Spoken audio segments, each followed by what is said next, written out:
down. I'm not in the frame, it's just going to be my hands.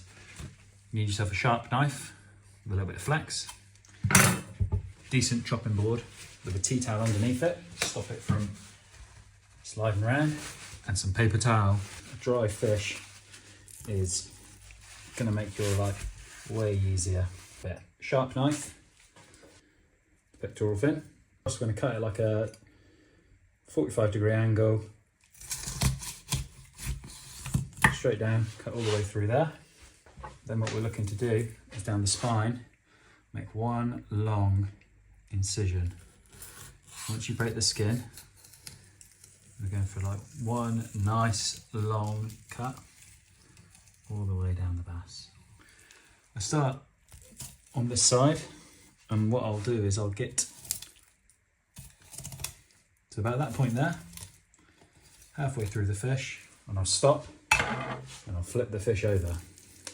The reason I flip the fish over is because when I go to fillet this side of the fish, it keeps it up off the board, keeps the fish nice and flat. Make a cut through the pectoral fin, make a incision along the spine.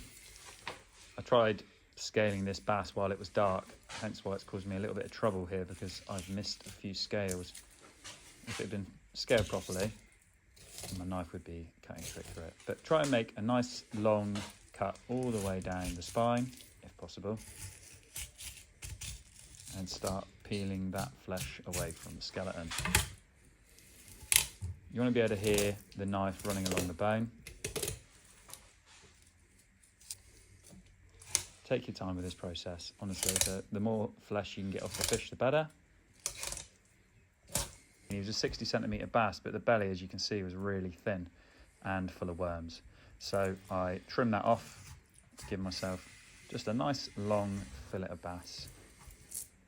Flip that fish back over, and as you can see, because we've already made that insertion, it just makes our life loads easier when starting to fillet this side again. Again, running the blade along the back of the spine of the fish, work your way all the way along, nice and carefully, trim him up. Full of worms this side as well, so trim that belly off. And then we're left with this skeleton. As you can see, you can pretty much see through that. Not a lot of meat left on the bone there. I would usually do a V-notch, but because this bass was so thin, I actually just took the bones and cut the other side out, as you can see. Cut it into 4 nice portions, and that's how I fillet my bass. Hope you've enjoyed the video, guys. Catch you on the next one.